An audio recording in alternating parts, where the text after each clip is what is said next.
okay to be interviewed? Okay. All right, so the way I'm going to start this interview is slightly different, Walid, because you've given us some information already, and it's as a result of the information that you've already provided us that I'm delivering this information to you now. Okay. So this is something that your solicitor's not heard as of yet, and obviously you've not heard it as of yet. So up until the point today, you've been discussing a male that you referred to as Bilel, the male that, not your brother, Yeah. the male that you travelled down to London to meet, Okay. and that you met at the last drop earlier on today. Okay. Sorry, earlier yesterday. Yeah. Okay. So what I'm going to advise you at this moment in time is that Bilel is an undercover operative. So as a result of that, we have information that would suggest that yourself and your brother Bilel and Amar are involved in terrorist attack planning. Right. Like I said to you before, whether he's undercover or not, I was not expecting any guns to come over. I was not involved in any planning of harming people, like I said before, and what I said to you is true.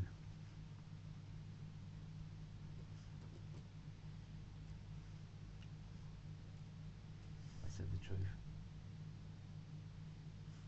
Do you understand what's just been said to you? Yeah, he said to me he's an undercover. Yeah.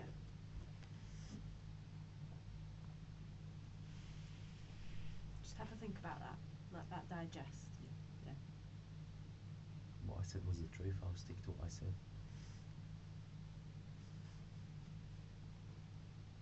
So what I want you to consider, Walid, is that all the contact that you've had with that person, or your direct contact with that person, has been direct contact with an operative working for the police. Okay. So all the nature of the conversation that you've had, all the actions that you've carried out, all the arrangements that have been made, we are aware of that. Okay. We're aware of information that you might have told the person you believe was Bilel about activities that you were planning on getting involved with. Okay. I'm explaining what we are aware of to see whether you want to offer. Okay. Yeah. And he's also said that you've mentioned about being a supporter of ISIS. No, I don't answer this question. Are you a supporter of ISIS? Do you want to answer? Yes. You are? Yes. Okay, tell me about that. No, I don't tell you anything. They are Muslim. That's it. Okay. Yeah, they are Muslim. What is it about them that you support? They are Muslim. They make Sharia. Mm-hmm. Yeah. They make Sharia. Okay. Yes. Is there a difference between ISIS and some other people who say they're Muslims? Yeah, they're all Muslims. They are hypocrite, but the ISIS, they are real Muslim. Okay. They make Sharia. Okay. Which country show me make Sharia? Today's sentencing brings a conclusion to one of the most significant terrorist plot disruptions we have seen in the UK for several years. Walid Saadaoui and Amar Hussein intended to target members of the Jewish community in an evil act born out of hatred. If they had been successful, then what would have followed would have been devastating and potentially one of the deadliest terrorist attacks to ever take place on UK soil. Walid was the ringleader. Through conversations with an undercover operative, we know in detail the extremist views that he held. He was the driving force behind the plot, and he recruited Hussein to join him. He claimed during the trial that he was merely paying lip service and actually intended to sabotage his own plot at the last minute. This account is far from the truth. In Hussein, he found a like-minded individual who did not need to be convinced to join. Hussein spoke openly to detectives following his arrest about his support for ISIS, and he cast judgment on others who did not hold the same extremist views that he held. Walid also discussed the plot and the action he had been taking openly with his brother Bilel. Although Bilel was not an active participant in preparations for the plot, The fact that he knew what was being planned but chose to remain silent makes him as guilty as the others. Being aware of a plan to cause such devastation and knowing that you could act to prevent it but choosing not to is simply not good enough. Our overwhelming priority during this proactive operation was ensuring public safety, and we never lost sight of that. Each decision we made was rooted in this principle, and the operation was highly controlled and resourced throughout. It was important for us to build the strongest possible case to take these dangerous men off the streets for a significant period of time and protect the public from them long term. As evidenced by the sentences passed today, we have achieved that.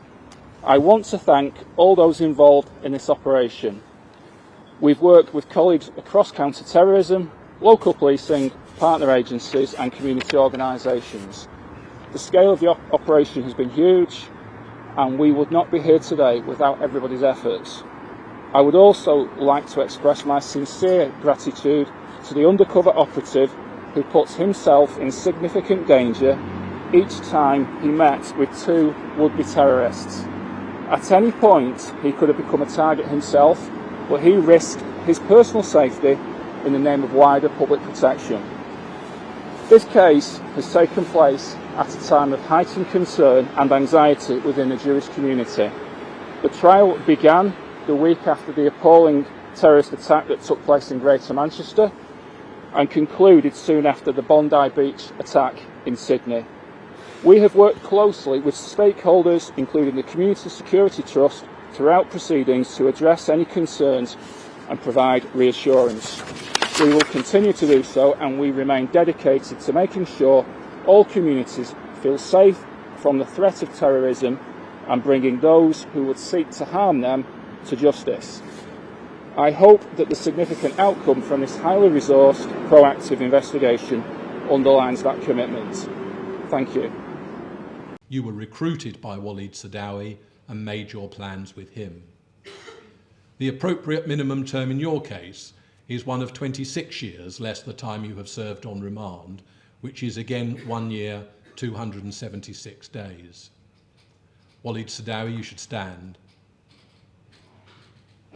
Walid Saadaoui, I sentence you to life imprisonment with a minimum term to serve of 35 years and 89 days. And Amar Hussein, I sentence you to life imprisonment with a minimum term to serve of 24 years and 89 days. You can take them down, take him down. Bilel Saadaoui, I must sentence you on the basis that you did not intend to commit any terrorist act yourself. On the jury's verdict, you knew of your brother's intentions but failed to disclose the fact to the authorities. By keeping the information to yourself, you risked endangering the lives of his many potential victims. I have concluded that in part you were motivated to act as you did by familial loyalty, but in part because the evidence reveals that you shared some of his views and beliefs. In my judgment, the information you could have given the police would have been very significant. You would have been able to identify your brother as a terrorist. You would have been able to identify Amar Hussein as his accomplice. You would have known that they were involved with Farouk, whom you believed to be a potential terrorist and not an undercover operative. You would have been able to alert the police to the imminent nature of the likely attack. You knew that the attack was imminent because you had been given a copy of your brother's last will and testament and the keys to the safe in which his money was hidden, things indicating that the day of his attack and therefore death was fast approaching. I am sure you knew that he expected to die in the course of terrorist activity. You also knew of the potential significance of the journey your brother and Amar Hussein were undertaking on the day of their arrest. That much is clear from communications you had with Walid on that afternoon. your communications with him permit of no other proper explanation. You also knew your brother's views, including his anti-Semitic ideas, and would have been able to tell the police, at least in general terms, of those who might be in danger from his actions. Against the background of those findings I have made on the evidence, I turn to the Sentencing Council definitive guideline for this offence. As indicated, I have found that you had information which was very significant, and therefore your culpability is properly to be assessed as falling into category A. Please stand up. Bilel Saadaoui, I sentence you to a total sentence of 6 years, 165 days, comprising the appropriate custodial term of 5 years, 165 days, and a 1-year extension period under Section 278 of the Sentencing Act 2020. You can take him down.